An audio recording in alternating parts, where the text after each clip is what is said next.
हम ये चाहते हैं कि ये वक्फ का कानून जो बीजेपी की हुकूमत ने अपनी अददी ताकत की बुनियाद पर इसको बनाया है, ये कानून हमारे आइन, हमारे संविधान के फंडामेंटल राइट्स के खिलाफ है।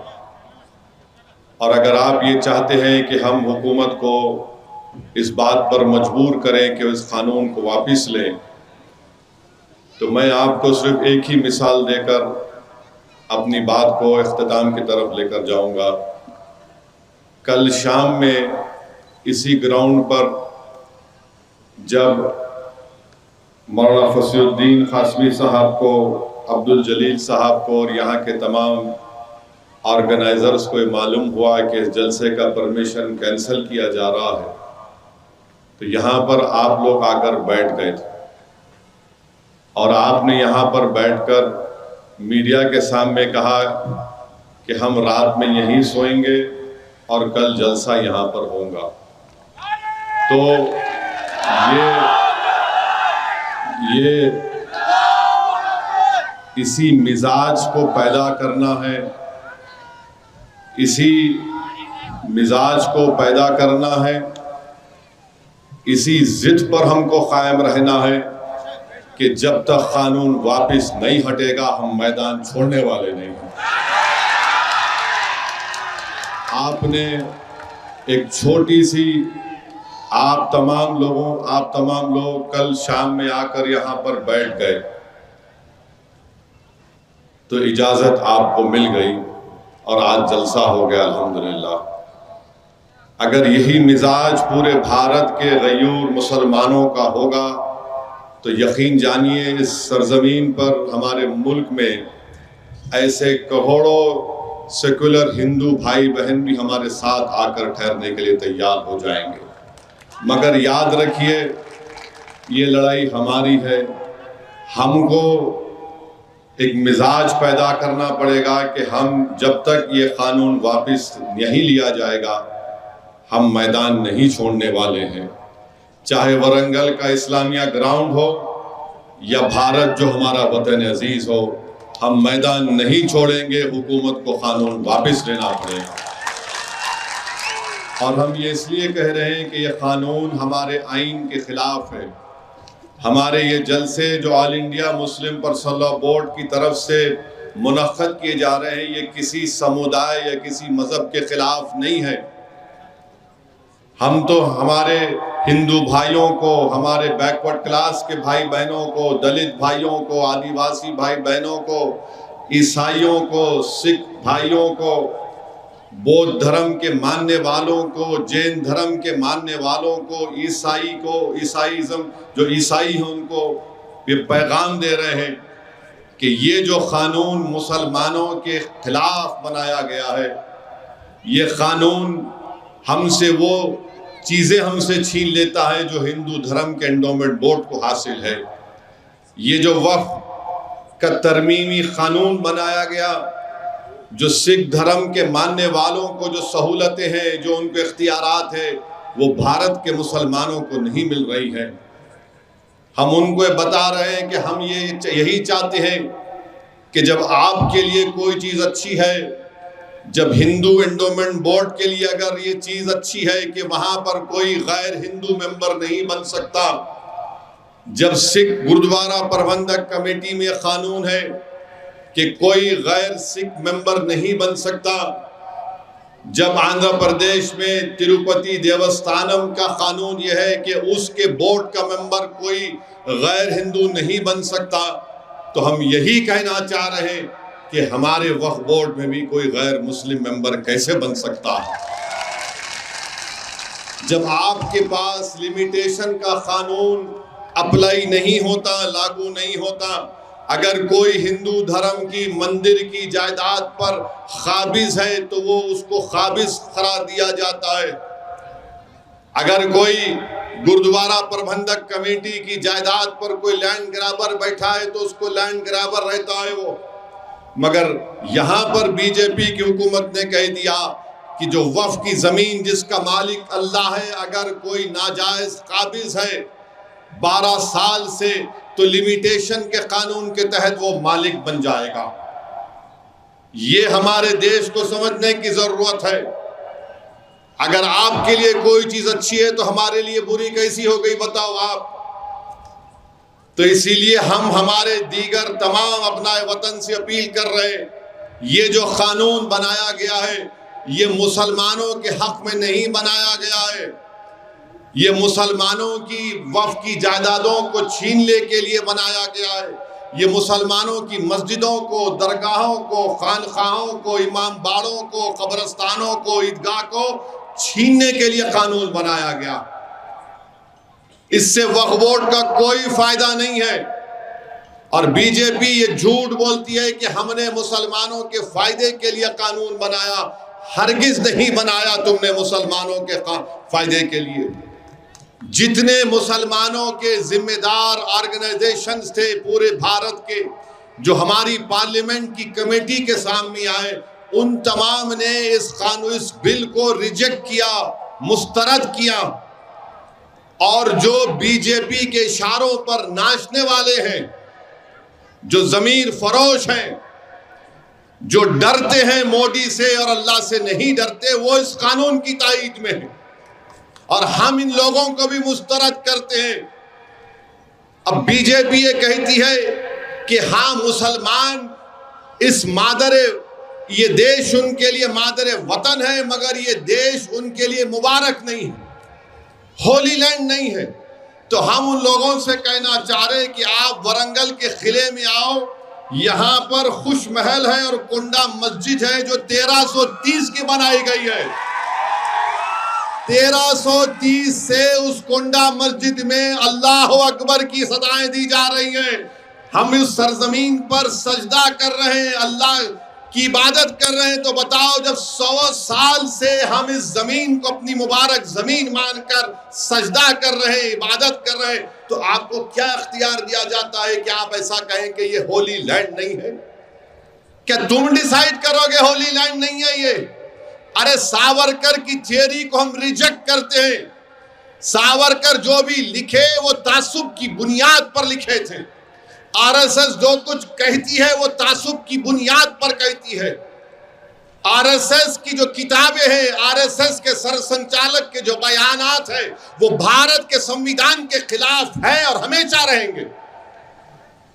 मस्जिदें हैं, तारीख है हमारी, और आप कहते हैं कि मादर वतन के हैं मगर होली लैंड नहीं। तो मेरे अजीज दोस्तों और बुजुर्गों, ना हमको झुकना है, ना हमको डरना है, बल्कि पुरअमन तरीके से हमको अपने इस एहतजाज को जारी रखना है। जब तक कानून वापस नहीं लिया जाएगा, भारत के 20 करोड़ मुसलमान एहतजाज करेंगे, पुरअमन एहतजाज करेंगे। जब तक कानून वापस नहीं लिया जाएगा, चाहे वरंगल हो, चाहे हिंदुस्तान का कोई गांव और शहर हो, वहां पर मुसलमान अपने हिंदू भाइयों के साथ, दलित भाइयों के साथ, आदिवासी भाइयों के साथ, सिख धर्म के मानने वालों के साथ, किसानों के साथ खड़े होकर इस काले कानून के खिलाफ एहतजाज करेगा। और बार बार हमारे वजीर आजम अपने भाषण में कहती हैं कि अब्दुल पंचर बनाता है। सुनो वजीर आजम, अब्दुल जरूर पंचर बनाता है, अब्दुल गयूर है। और अब्दुल आपके दोस्त मिस्टर मुकेश की तरह एक यतीम खाने पर अपना महल तामीर नहीं किया जो आपके दोस्त ने मुंबई में तामीर किया था। अब्दुल जरूर पंचर बनाता है, मगर अब्दुल किसी की जमीन पर अपना घर नहीं बनाता। और प्रधानमंत्री कहते हैं कि अब्दुल गरीब है। अरे प्रधानमंत्री, गरीब तो अब्दुल के साथ राम भी है। अब मुकेश तो दौलतमंद है, मगर हिंदू भाई भी गरीब है, क्योंकि भारत के बैंक सिर्फ आपके दोस्त को लोन पे लोन दे जाते हैं। आप बताइए, अब्दुल पंचर बनाता है और प्रधानमंत्री बोलते गरीब है। आपकी हुकूमत ने 11 साल में भारत की अक़लियतों को जो प्री मैट्रिक स्कॉलरशिप मिलता था, खास तौर से मुसलमानों को, उसने आपने खत्म कर दिया। सिर्फ 9वीं और 10वीं जमात से आपने उसका कानून बनाया, जबकि दुनिया जानती है कि मुसलमानों में drop out rate pre primary और प्राइमरी लेवल पर होता है। आपने मौलाना आजाद फेलोशिप खत्म कर दी ताकि कोई अक़लियती और खास तौर से मुसलमान बच्चे डीफिल और पीएचडी ना कर सकें। आपने पोस्ट मैट्रिक स्कॉलरशिप में इजाफा नहीं किया। जो यूनिट कास्ट के पैसे मिलते हैं वो 2008 से वही है, उसको इजाफा नहीं हुआ। और फिर प्रधानमंत्री कहती है, बीजेपी कहती है, आरएसएस कहती है, नायडू कहती है, नीतीश कुमार, चिराग पासवान, कुमारस्वामी ये कहती है कि हमने कहा कि इस कानून में पसमानदा मुसलमानों को भी हिस्सा मिलना चाहिए। चलिए आपकी बात को हम सुन लिए, मानते तो नहीं, मगर आप ये बताओ तुम्हारे पास एक मुसलमान मिनिस्टर नहीं है? 240 तुम्हारे पास एमपी हैं बीजेपी वालों, तुम्हारे पास एक मुसलमान मिनिस्टर नहीं है। कभी अपने गिरेबान में झांक कर तो देखो। और अगर तुम ये कह रहे हो तो जिसको हक नहीं मिल रहा उसको हिस्सा मिलना चाहिए, तो फिर तुम मुसलमानों के जो पसमानदा मुसलमान उनके रिजर्वेशन के खिलाफ क्यों हो? जब तुम मोदी ये कहते हैं कि जिसको हिस्सा नहीं मिल रहा उनको हिस्सा मिलना चाहिए, तो भारत की इंटेलिजेंस में सिर्फ एक मोहतरमा ऑफिसर है मुसलमान और कोई नहीं है। डालो उसमें, क्यों नहीं डालते उसमें? आप बताओ क्या पोजीशन है? आप नहीं बता पाएंगे। यह कानून सिर्फ इसलिए लाया गया ताकि हमारी जायदादों को छीन लिया जाए। लिमिटेशन एक्ट अप्लाई होगा तो जो कल तक काबिज है वो मालिक बन जाएगा। और मोदी जी कहते हैं, बीजेपी कहती है कि वक्फ और औलाद उस वक्त तक नहीं होगा जब तक कि अगर कोई बच्ची का हक उसमें नहीं मारा जा रहा है। हम प्रधानमंत्री से अपील करना चाह रहे हैं, आपको मुस्लिम बेटियों से इतनी हमदर्दी अगर पैदा हो रही है तो फिर वो बच्ची की जो अस्मत रेजी की गई थी गुजरात में जब आप मुख्यमंत्री थे, उसको भी अपने घर में बुलाओ, चाय पिलाओ और बोलो बेटी मैं तेरे साथ हूं। बिल्किस बानो से मोहब्बत नहीं, मगर वक्फ और औलाद में बच्चों का हक नहीं मारना चाहिए। ये कौन सा कानून है बताइए आप? हमारे हिंदू भाई जानते हैं कि उनके सेल्फ एक्वायर्ड प्रॉपर्टी में अगर किसी हिंदू भाई के 2 बेटियां हैं और 1 बेटा है, और वैसे एक मुसलमान की 2 बेटियां 1 बेटा है, तो हमारे हिंदू भाई की जो सेल्फ एक्वायर्ड प्रॉपर्टी है वो विल के जरिए अपने 2 बेटियों को छोड़कर अपने 1 बेटे को अपनी पूरी जायदाद दे सकता है। कानून इसकी इजाजत देता है। और अगर मुसलमान कोई बाप या मां अपने 2 बेटियों को छोड़कर 1 बेटे को देना चाहती है तो हम नहीं दे सकते, 1/3 से ज्यादा नहीं दे सकते। आप विल पावर का इख्तियार नहीं निकालेंगे। और आप हमसे कह रहे हैं कि अगर तुम अल्लाह के नाम पर जायदाद दे रहे हो तो बच्चों का हक नहीं मारा जाएगा। अरे मैं अल्लाह को दे रहा हूं, अल्लाह को मालिक बना रहा हूं, तो कहां बेटी, कहां बेटा, कहां रिश्तेदार, कहां मां, कहां बाप का हिस्सा? मगर मोदी जी बोले नहीं, ऐसा नहीं कर सकते, शरीयत इजाजत दे रही है, मगर आप कह रहे हैं कि नहीं हो सकता।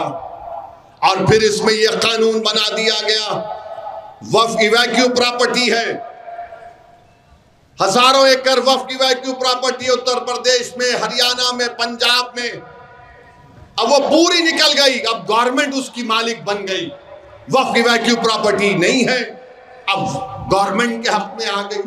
अब जो गवर्नमेंट के हाथ में आ गई तो कल गवर्नमेंट बोलेगी नहीं, यहां पर आप नमाज नहीं पढ़ सकते, ये गवर्नमेंट की प्रॉपर्टी है। इस कानून में सेक्शन 3D बनाया गया जो पूरी पार्लियामेंट में इत्तेफाक से अल्लाह ने मुझे ही मौका दिया उसके बारे में बोलने के लिए।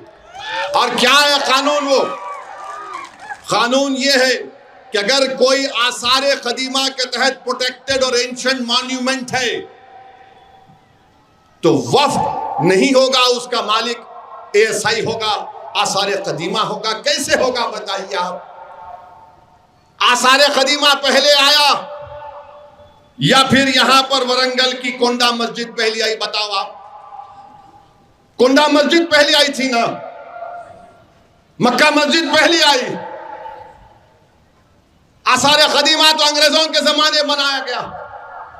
तो मोदी जी बोले नहीं, वक्फ नहीं होगा, आसार कदीमा उसका मालिक होगा। क्यों करना चाहते हैं? ताकि ज्ञानवापी और काशी की मस्जिदों को जब एएसआई के हवाले कर दिया जाएगा तो फिर खत्म हो गया किस्सा। वो एएसआई वाले बोलेंगे कि नहीं, अब आपकी नमाज पढ़ने से हो सकता मस्जिद में कुछ हो रहा, या तो आप सूरज के तुलू और गुरूब के दरमियान में जोहर और मगरिब की नमाज, जोहर और असर पढ़ लो, या फिर जुमे की एक नमाज पढ़ लो, या नहीं आता बंद कर देंगे। ये 3D का कानून बनाया गया, 2C का कानून बना दिए, सेक्शन 2C के जितने भी ट्रस्ट इस कानून से पहले और बाद में थे, मोदी जी ने खामखा हमारे बोरी मुसलमानों के कंधे पे रखकर तोप चला दी और कहा कि बोरी मुसलमानों के लिए, जबकि आपने ऐसा कानून बनाया कि बोरी मुसलमान तो बोल रहे थे कि हमको मत रखो इस कानून में, क्योंकि उन शिया का एक हिस्सा है, उनके पास दाइल मुतलक का एक कंसेप्ट है, उसके खिलाफ जाता है कानून ये। मगर मोदी जी ने कहा आओ बोरी भाइयों, तुम्हारे कंधे के रख पर तोप चलाऊंगा, फायदा मुकेश को करना है, तुमको नहीं करना। हम लोग क्या बोलते हैं कि मामू की दुकान पे नाना की फातिहा हो गई।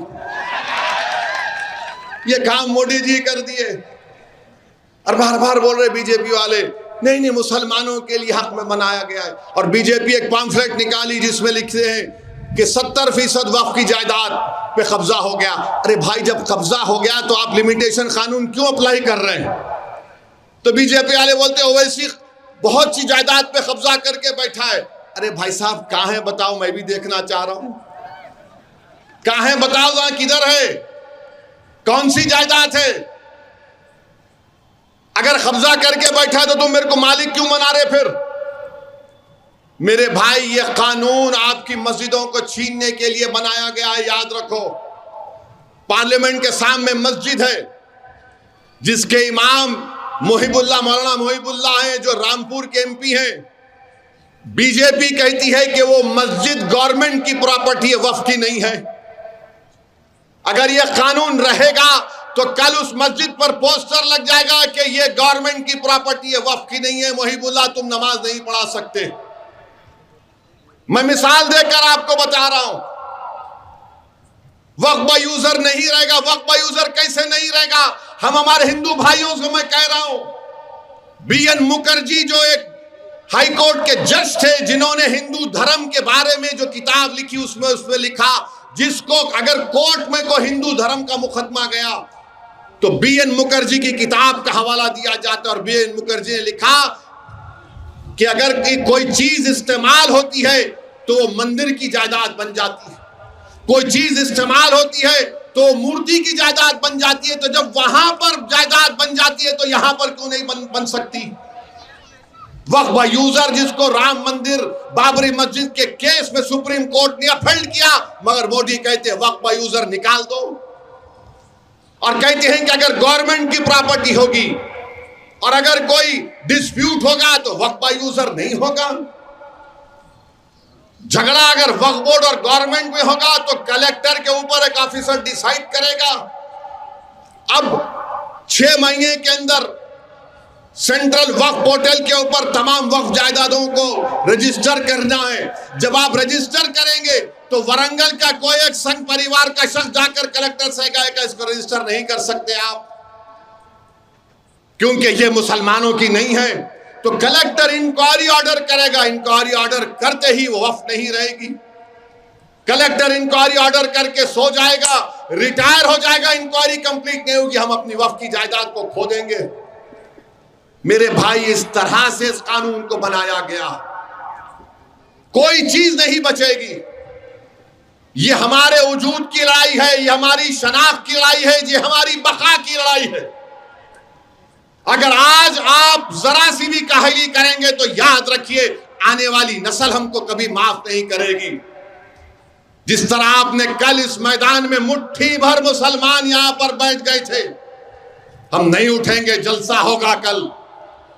अगर भारत के 18 करोड़ मुसलमान, 20 करोड़ मुसलमान में से अगर 15 करोड़ ये तय कर लेंगे मैदान नहीं छोड़ेंगे, या तो कानून जाएगा या फिर हम इस जमीन के अंदर चले जाएंगे, तो कानून वापिस होगा इंशाअल्लाह ताला। तो मेरे अजीज दोस्तों और बुजुर्गों, मेरी इज्जतदार माँ और बहनों, हम तमाम को अपनी अपनी जिम्मेदारियों को समझकर उसको निभाना पड़ेगा। कानून के दायरे में रहकर हमको अपनी लड़ाई को जारी और सारी रखना पड़ेगा। डरने और घबराने की जरूरत नहीं है। और हम चंद्रबाबू नायडू को भी कह रहे हैं, तुमने बहुत बड़ा धोखा दिया। तुम ये समझ रहे हो कि तुमने अपने ससुरे को धोखा दिए तो तुम दोबारा इख्तिदार पर आ गए। नायडू, तुमने भारत के आईन को धोखा दिया है। नीतीश कुमार, तुमने भारत के आईन को धोखा दिया है। कुमारस्वामी, तुमने भारत के आईन को धोखा दिया है। चिराग पासवान, तुमको अपने वालिद की कुर्बानियों का लिहाज नहीं रहा। तुमने बाबा साहेब अम्बेडकर के बनाए हुए कानून को धोखा दिया है। मुसलमान ना सिर्फ बल्कि पूरे भारत के वो जिम्मेदार लोग जो इस मुल्क के चप्पे चप्पे से मोहब्बत करते हैं, वो कभी इन लोगों को माफ नहीं करेंगे इंशाअल्लाह ताला। आज तुम इख्तिदार में हो, इंशाअल्लाह कल ऐसा वक्त आएगा जब तुम गुमनामियों के वादियों में फिरोगे, और जब तुम रोड पर अकेले चलोगे तो लोग तुम्हारी तरफ देखकर थूकेंगे भी नहीं इंशाअल्लाह ताला। तुमको पहचानने से इनकार कर देंगे कि तुमने भारत को धोखा दिया, तुमने भारत के आईन को धोखा दिया। ये कानून जो सिर्फ मुसलमानों के खिलाफ नहीं, अम्बेडकर के बनाए हुए कानून और आईन के खिलाफ बनाया गया। तो मेरे अजीज दोस्तों और बुजुर्गों, हम इस जलसे से हमारे वजीर आजम को एक पैगाम ये भी देना चाहते हैं। यूनिफॉर्म सिविल कोड की आप बात कर रहे हैं, कौन सा यूनिफॉर्म सिविल कोड जो कबायलियों को, आदिवासियों को उससे मुस्तस्ना कर देता है? वो कैसा यूनिफॉर्म होगा? विल पावर तुम बरकरार रखोगे, कैसा यूनिफॉर्म होगा? तुम लव जिहाद के नाम पर कानून बनाओगे, कैसा यूनिफॉर्म होगा? बताओ कौन सा उसमें यूनिफॉर्मिटी होगी? इसके खिलाफ भी हमको तैयार रहना है। बीजेपी ये कोशिश करेगी, साल कभी वक्त आएगा बोले हम यूनिफॉर्म सिविल कोड बनाना चाहेंगे। यूनिफॉर्म सिविल कोड होगा तो हमारे हिंदू भाइयों को पूछना चाह रहा हूं, क्या दया भागा या मिताक्षरा स्कूल ऑफ थॉट का यूनिफॉर्म सिविल कोड होगा? आप दया भागा स्कूल ऑफ थॉट को मानेंगे, मिताक्षरा स्कूल ऑफ थॉट को मानेंगे? बताइए आप कौन सी चीज को आप मानेंगे? ये देश की खूबसूरती यह है कि यहां पर हजारों कल्चर है, तहजीब है। इस देश की ताकत यह है कि यहां पर बेशुमार मज़ाहिब को और बेशुमार अकायद को मानने वाले लोग बसते हैं।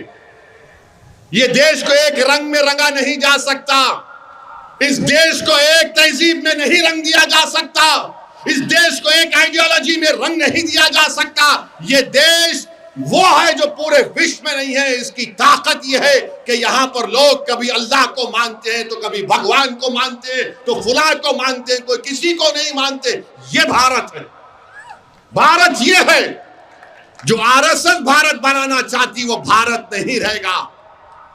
भारत की खूबसूरती और ताकत अलग है, इसको इनको समझने की जरूरत है। और मैं हमारे महाराष्ट्र की हुकूमत से ये मुतालबा करता हूं कि एक मोहतरमा है, पूना में कानून की डिग्री हासिल कर रहे हैं और रसूलुल्लाह सल्लल्लाहु अलैहि वसल्लम के शान में अनाप शनाप बक रहे हैं। और बाद में जो वारिस पठान और दीगर लोगों ने कंप्लेन किया तो उन्होंने कहा कि नहीं नहीं, मुझे पड़ोसी मुल्क से, पाकिस्तान से किसी ने मुझे गाली दी तो मैंने वीडियो बना दिया। अरे मोहम्मद सल्लल्लाहु अलैहि वसल्लम रहमतुल लिल आलमीन है, पूरे आलम के लिए रहमत है। और हम महाराष्ट्र की हुकूमत से मुतालबा करते उन पर कानूनी कार्रवाई होना चाहिए, BNSS के तहत गिरफ्तार होना चाहिए, ये उनकी जिम्मेदारी है। और तीसरी बात यह है कि एक मध्य प्रदेश के मिनिस्टर हैं, उन्होंने एक भारत की एक खातून ऑफिसर के खिलाफ अनाप शनाप बक दिए कि उनको हमने वहां पर भिजा दिया। ये कौन सा चीज है ये?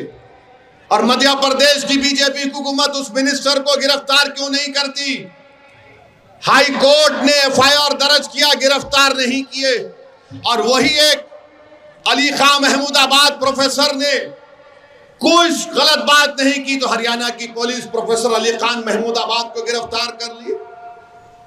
अरे तुम्हारा मिनिस्टर अनाप शनाप गंदी बात कर गया, भारत की एक खातून ऑफिसर के खिलाफ फौज में उसने बहादुरी से काम अंजाम दे रही, उसको नहीं हटाते, उसको गिरफ्तार नहीं करते, मगर गिरफ्तार आप अली खान महमूदाबाद को कर लेते। ये कौन सा इंसाफ है, आप बताइए। तो बहरहाल मेरे अजीज दोस्तों और बुजुर्गों, हमको मुत्तहिद रहना है। और मैं जो कुछ भी यहां कह रहा हूं, अब कल तक कोई और ये संघ परिवार के लोग मुझे गाली देते थे, अब पड़ोसी मुल्क के पाकिस्तानी लोग मुझे अपने मुल्क का दूल्हा भाई बना लिए। मगर हम उनको भी ये पैगाम दे रहे हैं, ये हमारे घर की बात कर रहे हैं, तुम्हारी बात नहीं कर रहे हैं। ये हमारी देश की बात है। हमको जमहूरियत इस बात का इख्तियार देती है कि अगर कोई हुकूमत हमारे आइन के खिलाफ कानून बनाती है तो हम उसके खिलाफ एहतजाज कर रहे हैं। जहां तक भारत की सालिमियत का मसला है, उस पर हम सब मुत्तहिद हैं। अगर आज हम भारत की सालिमियत और पाकिस्तान के दहशतगर्दी के खिलाफ खड़े हैं तो किसी मोदी अमित शाह के लिए नहीं, भारत के लिए खड़े हैं।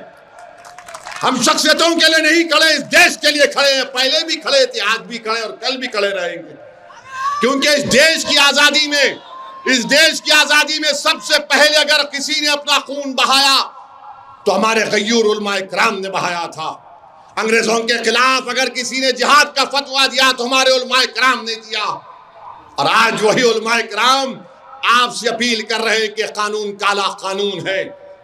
मुत्तहिदा तौर पर हमको इस कानून के खिलाफ खड़े होना है और पुरअमन तरीके से एहतजाज में हिस्सा लेना है। हम अल्लाह से भी दुआ करते रहे कि अल्लाह सुब्हानहू व तआला हमारी इन कोशिशों को अल्लाह कामयाब कर दे, अल्लाह हमारी इन कुर्बानियों को कबूल फरमाए। क्योंकि याद रखो, वफ़ का मालिक अल्लाह है और मस्जिद अल्लाह का घर है। हम अल्लाह की मखलूक हैं, जमीन और आसमान का खालिक अल्लाह है। जिस चीज का मालिक रब्बे कायनात है, जिस मस्जिद को हम अल्लाह का घर बोलते हैं, अगर हम उसकी हिफाजत के लिए नहीं खड़े होंगे तो तुम में क्या गीरत बाकी रहेगी? तुम तो फिर एक चलती फिरती लाश बन जाओगे। जिंदगी का अगर सबूत देना है, मिली गीरत का अगर सबूत देना है, अगर इस आइन को, संविधान को बचाना है, भारत को मजबूत करना है, भारत को विकसित भारत बनाना है, तो यहां पर कोई ऐसा कानून, कोई हुकूमत नहीं बना सकती जो किसी के मजहब के खिलाफ जाता, जो किसी भारत के आइन के फंडामेंटल राइट्स के खिलाफ जाता। तो हम पहले भी कह चुके हैं, आज भी कह रहे हैं, इस काले कानून को मुस्तरद करते हैं। क्या आप इस काले कानून को मुस्तरद करते हैं? क्या आप वफ़ के इस बिल को रिजेक्ट करते हैं? अगर रिजेक्ट करते हैं तो अपना सेल फोन खोल के लाइट की बत्ती जलाइए, ताकि बीजेपी आरएसएस के दिमाग की बत्ती जले। जलाइए सेल फोन। पूरे वरंगल में देखो, यहां पर आज इस्लामिया ग्राउंड में सेल फोन की लाइटें खुल गई हैं जो इस कानून को रिजेक्ट करती है। नारा लगाइए, नारे तकबीर, नारे तकबीर, नारे तकबीर। भारत, भारत